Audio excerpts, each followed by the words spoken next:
السلام عليكم حبيباتي احبائي، كي دايرين؟ لاباس عليكم بخير؟ اليوم ان شاء الله غنحضروا الطنجيه في الكوكوط. غنحتاجوا اللحم على حساب الرغبه.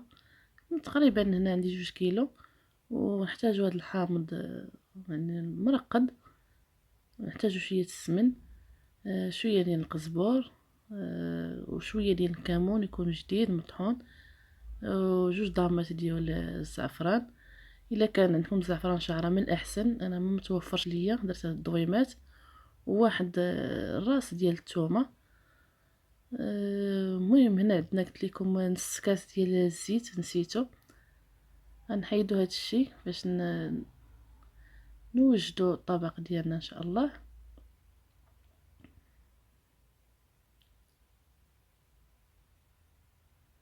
هنا غادي نقادو اللحم ديالنا اللي فيه الشحمه وداكشي نحيدوها.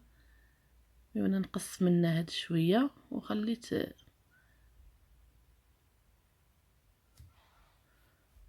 القياس اللي غندير.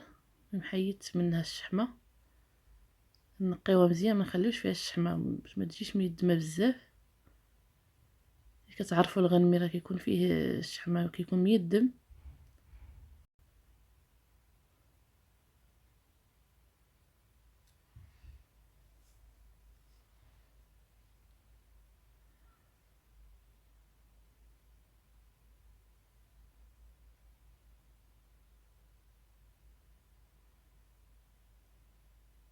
غنحيدو كاع هاد الشحمه اللي كاينه في الجناب كلها، غنقيوها.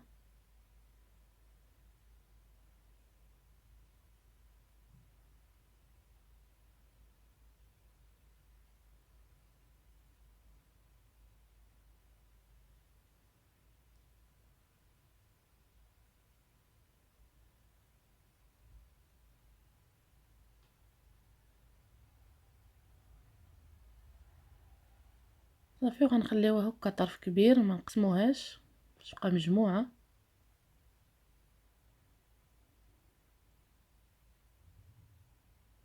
هنا غادي نجيبو الكوكوط ونحطو فيها اللحم اللي عندنا، وغنديرو عليها كيف قلت لكم قزبر يابس، قزبر الكامل كيكون مطحون، واحد معلقه كبيره، كذلك معلقه كبيره ديال الكمون، وهنايا معلقه كبيره ديال السمن، وجوج ضامات ديال البنه، ديال الزعفران. الا كان الزعفران شعره من الاحسن، كيجي احسن من هذا. وهذه الراس ديال الثومه غنحطوه هكاك. وهنا نديرو الحامض.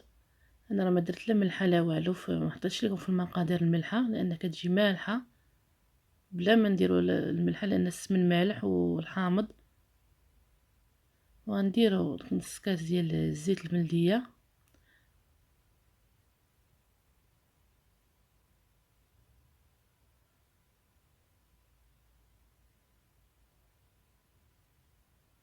وغنديرو كاس العنبه ديال الماء. ما نكتروش فيها الماء لان غطيب على نار مهيله. وهنا الخرقوم، نسيت شويه ديال الخرقوم نضيفو حتى هو.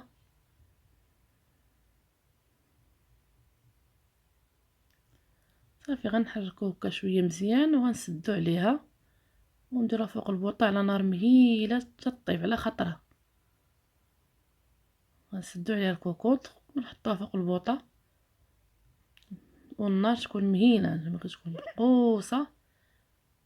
ونحطو على الكوكوط ديالنا ونخليوها تاخد خطره حتى طيب.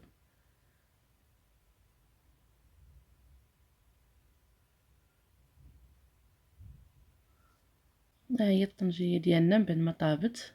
يعني طاب اللحم ديالنا درناه في الكوكوط. الطنجيه الاصليه راه كتكون معروفه مراكشيه. المهم اللحم ديالنا هو طاب، غادي نحيدوه باش غادي نحمروه بواحد الطريقه بلا فران. غنحمروه غير في المقله. غنهز هذاك اليدام اللي كيكون من الفوق هو اللي غندير في المقله، نزير شويه من الفوق.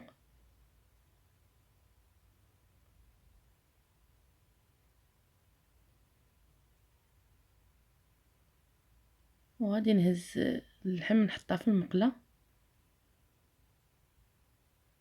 اللي بغى اللحم محمره، اللي ما بغاش يخليها غير هكايا. اللي كيبغي اللحم شويه تكون محمره يدير لها الطريقه هذه، اولا يدخلها للفران. انا ما دخلتهاش الفران، درتها لهاد الطريقه من الاحسن. هانتوما كتشوفوا المرقه ديالنا اللي كاينه، كتجي معلكه وزوينه.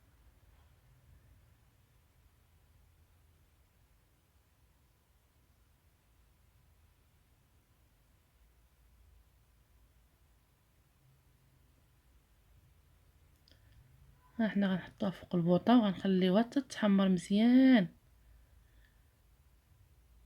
يعني هذه الطريقه اللي كيبغي اللحم قلت لكم محمر. اللي ما بغاش يدخلها للفران يديرها غير في المقله من الاحسن، حتى هي كتجي محمره بحال الا درتيها في الفران. نتوما غادي تشوفوا كيفاش غادي تكون.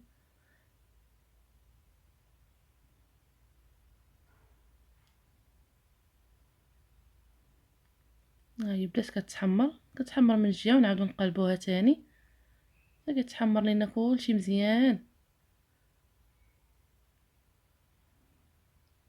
ونتلاقاو في طبق التقديم ان شاء الله.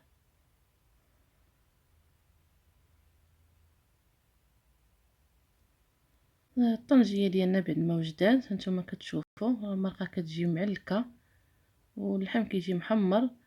بغا يزينها بشي حاجه يزينها، المهم خليتها عاديه.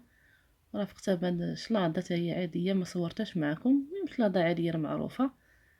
كنتمنى تعجبكم هاد الطنجيه اللي درت. الا عجبتكم ما تنساونيش من لي لايك والاشتراك.